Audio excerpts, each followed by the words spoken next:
ஒரு வெப்பமான துவக்கத்துடன் நவம்பர் துவங்கி இருந்தாலும், அதனைத் தொடர்ந்து பனிப்பொழிவு நீடித்திருந்தாலும், நவம்பரின் பிற்பகுதியில, குறிப்பா நவம்பர் 15ஆம் தேதிக்கு பிறகு படிப்படியாக பருவமழை தீவிரமடைந்து, தென் மாவட்டங்கள், காவிரி டெல்டா மாவட்டங்கள், இறுதியாக வடகடலோர மாவட்டங்கள்லயும் நல்ல மழைப்பொழிவு குடுத்திருக்கு.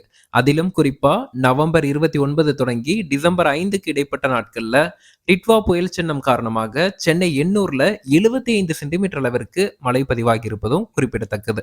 இந்த சூழல்ல கடந்த 2, 3 நாட்களா பருவமழை சற்றே தொய்வடைந்திருக்கு. கடந்த 24 மணி நேரத்தை பொறுத்தளவிற்கு காவிரி டெல்டா மற்றும் தென் மாவட்டங்களின் ஓரிரு இடங்கள்ல மிதமான மழை பதிவாகியிருக்கு. இந்த சூழல்ல அடுத்த மழைப்பொழிவு எப்போது என்ற கேள்விதான் அனைவரிடமுமே இருக்கும். தற்போது அந்தமானை ஒட்டிய தென்கிழக்கு வங்கக்கடல் பகுதிகளில் புதிய காற்றழுத்த தாழ்வு நிலை உருவாகியிருக்கு. இந்த காற்றழுத்த தாழ்வு நிலையுடன் இணைந்த ஈரப்பதம் மிகுந்த கிழக்கு திசை காற்றின் ஊடுருவல் என்பது தென்கிழக்கு வங்கக்கடல் வரைக்குமே நீடித்து காணப்படுது. அடுத்த 48 மணி நேரத்தில் இந்த தாழ்வு நிலை இலங்கையை ஒட்டிய தென்மேற்கு வங்கக்கடல் நோக்கி நகரும் என எதிர்பார்க்கப்படுது. இதன் தாக்கத்தினால வடகிழக்கு பருவமழையின் அடுத்த சுற்று டிசம்பர் 9ஆம் தேதி தொடங்கி 12ஆம் தேதி வரைக்கும் நீடிக்கும் அப்படின்னு எதிர்பார்க்கப்படுது. குறிப்பா இந்த சுற்று மழைப்பொழிவுல கடலோர மாவட்டங்கள் மழை பயன்பெறும் அப்படின்னு எதிர்பார்க்கப்படுது. டிசம்பர் 9, 10, 11 ஆகிய 3 நாட்கள் காவிரி டெல்டா மாவட்டங்களான கடலூர், மயிலாடுதுறை, காரைக்கால், நாகப்பட்டினம், திருவாரூர், தஞ்சாவூர் உள்ளிட்ட மாவட்டங்கள்ல பரவலா அநேக இடங்கள்ல மிதமானது முதல் சற்றே கனமழையும், ஒரு சில இடங்கள்ல கனமழையும் எதிர்பார்க்கப்படுது. அதிலும் குறிப்பாக மயிலாடுதுறை, காரைக்கால், நாகப்பட்டினம், திருவாரூர் போன்ற மாவட்டங்களின் கடலோர பகுதிகளின் ஓரிரு இடங்கள்ல மிக கனமழை வரைக்கும் பதிவாகும்னு எதிர்பார்க்கப்படுது.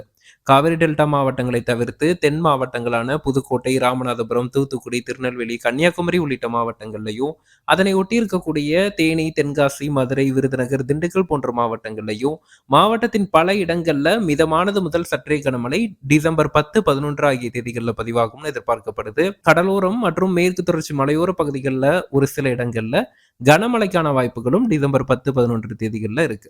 வட மாவட்டங்களை பொறுத்தளவிற்கு சென்னை, திருவள்ளூர், காஞ்சிபுரம், செங்கல்பட்டு, புதுச்சேரி, விழுப்புரம் போன்ற மாவட்டங்கள்ல டிசம்பர் 10ஆம் தேதி பரவலாக நமக்கு மிதமானது முதல் சற்றே கனமழை விட்டு விட்டு பதிவாகும்னு எதிர்பார்க்கலாம். ஓரிரு இடங்கள்ல கனமழைக்கான வாய்ப்புகளும் இருக்கு. ஒட்டுமொத்தமாக காவிரி டெல்டா மாவட்டங்களில் மீண்டும் வடகிழக்கு பருவமழை தீவிரமடைய இருக்கு. குறிப்பாக நமக்கு கடலூர், மயிலாடுதுறை, காரைக்கால், நாகப்பட்டினம், திருவாரூர் போன்ற மாவட்டங்கள் டிசம்பர் 10, 11 ஆகிய தேதிகளில் நல்ல மழைப்பொழிவு பெறும்னு எதிர்பார்க்கப்படுது.